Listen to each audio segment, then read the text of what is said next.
Usually when we talk about a leak, like whether it's a dripping kitchen faucet or, I don't know, a flat tire on your car, the problem is just incredibly obvious. Oh, absolutely. Right, like you can physically see the water pooling up on the floorboards, Yeah. or you can hear the hiss of the air escaping.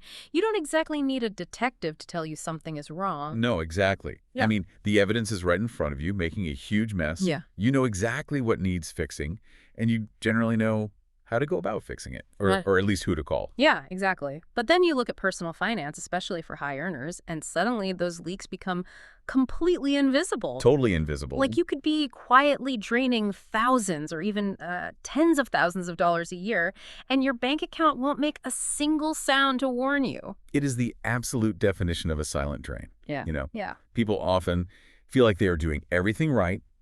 They're checking all the traditional boxes, maxing out the standard accounts, and yet the bucket is still slowly, inevitably emptying out from the bottom. It's terrifying when you really think about it. Anyway, welcome back to the deep dive. Today we're diving deep into the strategies, moves, and insights you need to stay ahead of the game.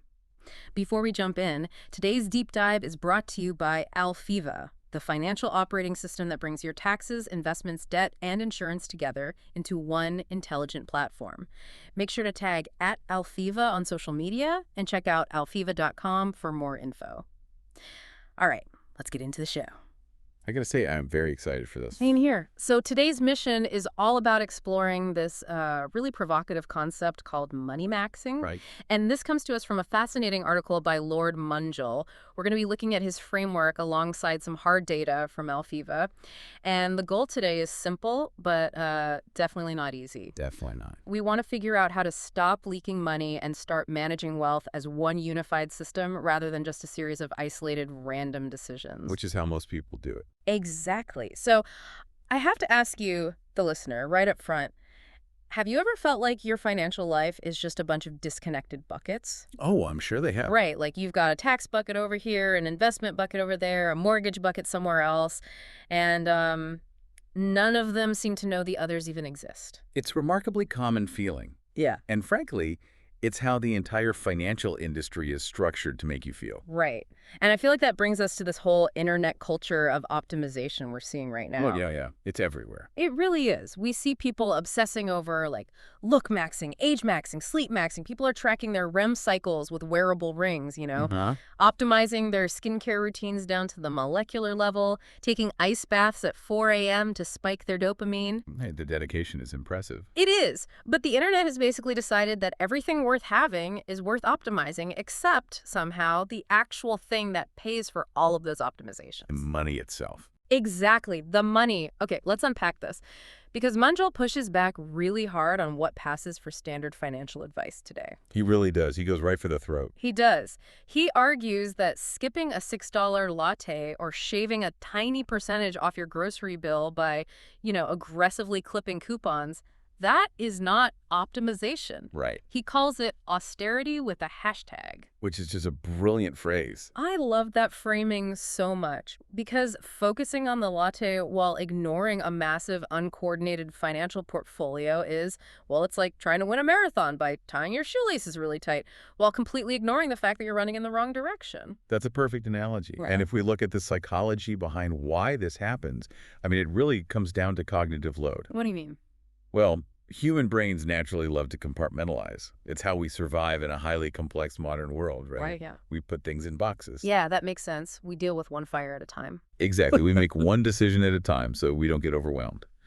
But Munjal's core thesis is that while everyday people manage their money one decision at a time, the people who build real wealth manage it as one connected system. Ah, okay. So real money maxing means making sure every single dollar, whether you earn it, save it, invest it, borrow it, insure it, or eventually pass it on, is pulling its weight as part of a single ecosystem. So it's not about trying to spend absolutely nothing. Like austerity is just deprivation. This is about mechanical efficiency across the whole board. Yes, exactly. Efficiency, not deprivation. Okay, and that systemic mindset leads us directly to the biggest, probably most aggressive leak in anyone's financial ecosystem, which is taxes. Munjal has this great line where he says, don't file your taxes, plan them. Yes, and he uses this brilliant analogy in the text for that. He says that reviewing your taxes in April is like reviewing game film after the season is already over. Oh, man, that stings. But it's so true. You're basically just getting a receipt for your mistakes at that point. It really is. It's informative, sure, but it's entirely useless for actually changing the outcome of the game. Right. Because your income isn't what you earn, it's what you keep. The moves that actually move the needle, they all have to happen before December 31st. Okay, let's talk about the actual mechanics of those moves, because I think people hear tax planning and their eyes just immediately glaze over. Oh, for sure. It sounds like a lot of paperwork. It does, but we're talking about tangible actions here. For example, the source mentions harvesting investment losses. For anyone who hasn't used that strategy, that's basically looking at your portfolio in, say, November, finding the stocks that have tanked and selling them. Right. And you're not doing it because you hate the company, but because you can use those financial losses to cancel out the taxes you owe on the stocks that went up. Right. And you can even buy the stock back a month later. Precisely. That's tax loss harvesting in a nutshell. Or, take entity structuring for a business owner. Yeah. If you operate as a sole proprietor, you're paying self-employment taxes on every single dollar of profit. Ouch. Yeah. But if you formally structure as an S corporation before the year ends, you can pay yourself a reasonable salary and take the rest as a distribution. Oh, I see. Yeah, which legally bypasses a massive chunk of those payroll taxes. But if you wait until April to ask your CPA about that, it's too late. The year is closed. You were just paying them to tell you how much you lost to the IRS. That is wild. And that tax trap doesn't just apply to businesses and investments, though. It applies to your everyday liquidity. Let's talk about cash and debt, because this is where human emotion really, I think, overrides mathematical logic. Oh, absolutely. Emotion plays a huge role here. People treat cash like a safety blanket. The sources highlight the absolute absurdity of keeping, say, a $50,000 checking balance that's earning like 0.01% interest, while simultaneously carrying a credit card balance that's charging 22% interest. People call that caution. They say, well, I want to have cash on hand just in case. Right, just in case. But the source is blunt here. That isn't caution. It's a math error you've decided to live with. A math error. Wow. Yeah. Because cash feels safe, but mathematically, inflation is taxing that cash every single day it sits still. You need enough for emergencies, yes, but after that, every dollar needs a job. And on the flip side of that cash is the debt. And not all debt is created equal. People get into this rigid mindset of like, all debt is bad, I must pay it all off immediately, which completely ignores the mechanics of how leverage works. If we connect this to the bigger picture, this is where people really get tripped up. Debt is not a monolith. Right. A 3% fixed rate mortgage, a 22% credit card balance, and a loan financing a cash flowing rental property. These are not the same decision, just wearing different outfits. They are three entirely different financial instruments. Exactly. Let's break down why that is. If you have a mortgage locked in at 3% and inflation is running at 4%, the bank is functionally paying you to borrow that money. Which is a beautiful thing. It is. The real value of your debt is shrinking faster than the interest is growing. Meanwhile, a 22% credit card is a 5-alarm fire that is compounding against you daily. Yeah, that's just destroying wealth. And that rental property loan. The interest on that is likely tax deductible, meaning the government is basically subsidizing your borrowing costs. Which is why treating them identically is how people either drown in high interest by ignoring the credit cards or, foolishly pay off incredibly cheap mortgage debt that they should have kept. Yes. Like if you take $100,000 of cash to pay off a 3% mortgage, you are locking in a 3% return. But if you put that same $100,000 into a conservative index fund returning 7%, you are netting a 4% profit every year just on the spread between the two rates. It's just math. It is. You have to look at the interest rate, the tax treatment of that debt, and what the borrowed money is actually doing for you. So, synthesizing this with the investment side, everyone is out there hunting for that one stock that's going to 10x. They want to pick the absolute winner. But based on what we're saying about the system, a brilliant investment sitting in what the source calls a tax-inefficient account is still a massive mistake. It is. Let's explain what that means mechanically, just so everyone's on the same page. Yeah, go for it. So some investments kick off a lot of income every year, like bonds or real estate investment trusts or stocks that pay high ordinary dividends. If you hold those in a standard taxable brokerage account, you are getting taxed at your highest income bracket on that money every single year. You're just bleeding cash. Exactly. But if you just move those exact same investments into a tax-advantaged account, like an IRA or a 401k, they can grow completely tax-free. Yeah. You haven't changed what you're invested in. You've just changed the environment the money lives in. Exactly. And almost nobody asks if their whole portfolio makes sense together across account types. They don't look at concentration risks, hidden fees, liquidity, or asset location. Because they're siloed. Right. Building wealth isn't about being right on one stock pick. It's about building an ecosystem that compounds for 30 years without you having to constantly outrun your own tax drag. Okay, let's shift gears from liquid assets to hard assets, because that exact same logic applies to the biggest pile of debt most people have, which is real estate. Oh boy, yes. This is where the emotional side really clashes with the math. For most people, their home is their biggest asset. But it's also probably their biggest expense. Oh, absolutely. And the leak here is that most people only budget for the mortgage payment. They completely ignore property taxes, insurance, maintenance, and the silent killer opportunity cost. Right. The return, the equity trapped in your house could have earned if it were invested somewhere else. Precisely. The source gives us this ultimate litmus test for real estate, especially if you own a second home or rental property that you might be treating more like a trophy than an actual business. The question is, if you didn't already own this property, would you buy it today at today's price?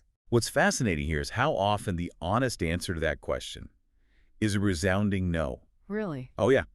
And if the answer is no, the source says you already know what to do, you should sell it.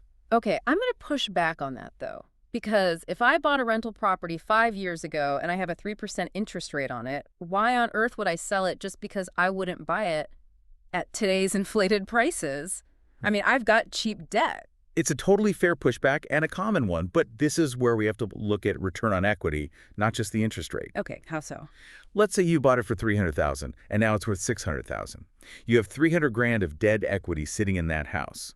If the rent you're bringing in minus all expenses and taxes only equals a 2% return on that $600,000 value, your money is drastically underperforming. Oh, I see. Yeah.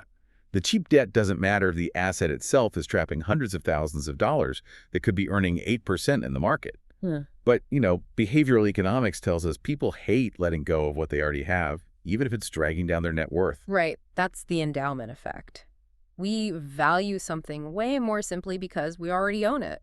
We just fall in love with the brick and mortar. We really do. Speaking of emotional blind spots, we have to talk about hidden paychecks. This blew my mind because it's such a mechanical failure on the part of the employee. We are talking about collecting the compensation you are already owed. Right. Because your base salary is just one line item. Talking employer 401k matches, health savings accounts, equity grants, deferred comp plans. Let's define some of those quickly so everyone is on the same page. An HSA, a health savings account, isn't just for buying Band-Aids. No, not at all. It is the only account in the U.S. tax code that is triple tax advantaged. The money goes in tax-free, it grows tax-free, and it comes out tax-free if used for medical expenses. It's an incredible vehicle. And deferred comp is a way for high earners to literally tell their boss, keep my bonus this year and pay it to me in 5 years when I'm retired and in a much lower tax bracket. Yes. These structural benefits routinely add tens of thousands of dollars a year to what you actually earn. Yet, a shocking number of people leave a meaningful chunk of it unclaimed, simply because nobody explained the fine print of their compensation package to them, or, because setting it up felt like too much paperwork. And the source is brutal about this. It says an unmatched employer 401k contribution isn't frugality. It's a bonus you literally mailed back. Yeah. Like, imagine opening an envelope, finding a check from your boss for $5,000, putting it in a new envelope, and mailing it back to the company. That's mechanically what you're doing when you don't take the math. It's a painful visual, but completely accurate. Now, I want to challenge this next point because the source ventures into some pretty personal territory here. It says we need to run the financial numbers before making big life decisions. Getting married, having a baby, relocating, starting a company. So I have to ask, wait, how on earth are you supposed to put having a baby or falling in love on a spreadsheet? That sounds incredibly cold and robotic to me. It sounds cold, I grant you that. But let's look at the reality. The decisions that move your net worth the most rarely show up neatly labeled as financial decisions. That's true. Marriage, a new baby, relocating to a different state for a job, an inheritance.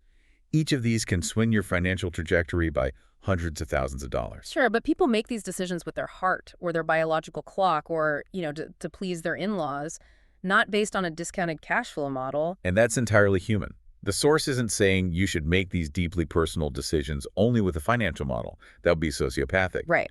But it argues strongly that you absolutely shouldn't make them without one either. Yeah. You need to know the mechanical financial reality of the path you're choosing. So go ahead and have the baby, but at least model out the cash flow.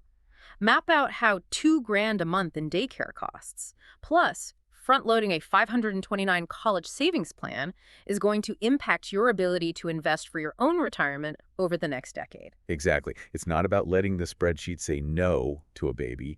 It's about going in with your eyes open so you don't wake up 3 years later wondering why you're suddenly drowning in credit card debt. Okay, here's where it gets really interesting, though. Because everything we've talked about, the tax loss harvesting, the mortgage leverage, the real estate equity, the HSAs, the life events, it all leads us to the final hurdle, the coordination problem. This is the uncomfortable truth that all the other strategies we're building toward.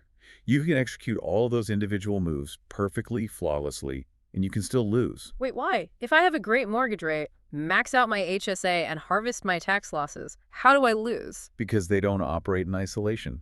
As we've been saying, everything is connected. Your tax strategy mechanically shapes your investment strategy. Your investments shape the size and structure of your estate. Wow. Your estate shapes your life insurance needs. Your real estate portfolio dictates your tax bill.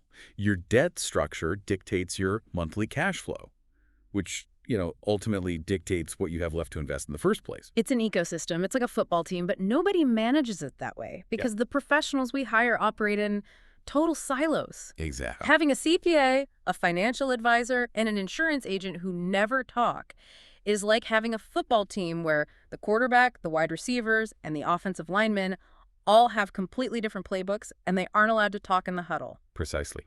Your CPA is optimizing your taxes in a vacuum. Your financial advisor is optimizing your portfolio in a vacuum. Your insurance agent is selling you coverage in a vacuum.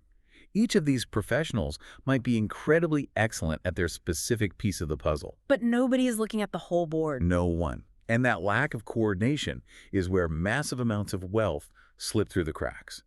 This is exactly the problem that Alpheva AI was built to solve, specifically targeting households making $200,000 or more. Because for them, the stakes are so high. Right.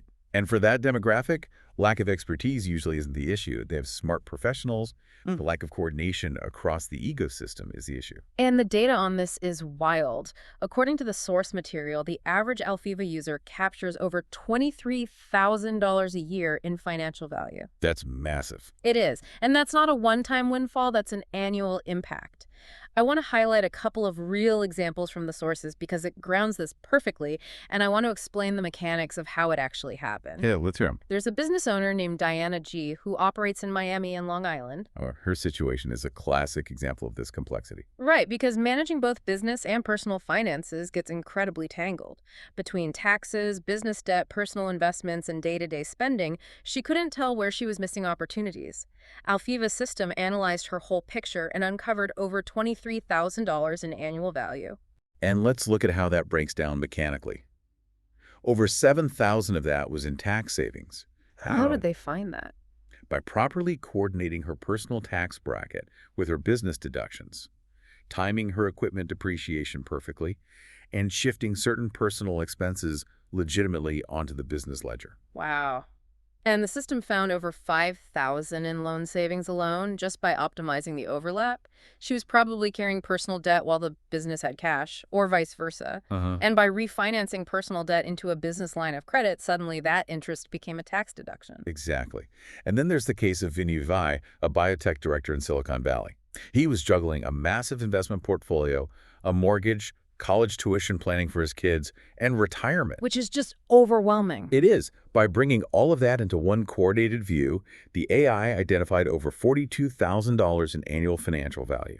The breakdown here is fascinating. The system found $15,000 in investment value and $14,000 in tax savings. And that often happens when someone is selling the wrong assets to pay for a life event, like tuition. Oh, all the time. Instead of selling highly appreciated stock and triggering a massive capital gains tax, a coordinated system might suggest taking a low-interest pledged asset line against the portfolio. The tuition gets paid, the money stays in the market growing, and the tax bill is zero. That's mechanics in action. Oh, and they found nearly 10 grand just by optimizing his mortgage. So what does this all mean for how Alpheva actually functions? Like, how are they finding these tens of thousands of dollars that smart, well-paid CPAs and advisors are missing? Yeah, how are they doing it? They do it by combining artificial intelligence with human experts. And these aren't just any experts. The platform was built by minds from places like Harvard, the CFA Institute, and McKinsey. But the real differentiator is that they move beyond just giving advice. They focus on execution. Which is a huge distinction. Getting a 40-page PDF report in the mail that tells you to harvest tax losses or refinance a mortgage is just giving you a homework assignment. Actually, having a system that executes the trades across 5 different platforms is what captures the money. Execution means the system implements the changes and tracks every dollar saved. They continuously analyze your banking, investments, taxes, and insurance in one unified dashboard. Because, as the source notes, the best financial decisions aren't just made once a year in April, they are dynamic. And they back this up with something called a financial impact guarantee. Yes, Right. and this is where that transparent accountability comes in. The guarantee states that if the Alpheva membership doesn't help you uncover or implement financial opportunities worth more than your membership fee, they will refund the membership in full. Wow, okay. Yeah, they're fully aligned with the user's financial outcomes. If they don't find the invisible leaks, you don't pay. That is putting your money where your mouth is. Well, Literally. It all circles back to Munjal's original point, I think. Moneymaxxing was never about being the richest person in the graveyard. no, not at all. It's not about dying with the biggest possible number in a checking account. It's about spending on purpose. It's about understanding the mechanics of your wealth, cutting autopilot expenses ruthlessly, and doing it so you can spend generously without guilt on the things that actually make your life better. Exactly. It's about getting the absolute most life out of the money you actually have. This raises an important question, though, and it's something I want the listener to really mull over. We've talked a lot about AI coordinating your current financial reality. But think about the trajectory of this technology. Okay. If a system can now flawlessly coordinate your taxes, debt, and investments across all these complex vectors in real time, how long until it starts accurately predicting your future life changes before you even make them? Oh, wow. Imagine an ecosystem that notices a shift in your spending patterns, predicts you're planning a major life event like a move or a baby, and proactively models out the 529 plan and the mortgage adjustments before you've even announced the news to your family. The future of wealth isn't just coordination, it's anticipation. A system that knows your financial future before you do. That is a wild thought to leave off on. That's a wrap for this deep dive. If you got value out of today's conversation, hit that subscribe button and share this with a friend. Stop letting your money operate in separate silos. Take control of your financial picture with Alpheva. Tag @Alpheva on socials to let them know we sent you. And check out alpheva.com for more info. Until next time, stay locked in. Peace.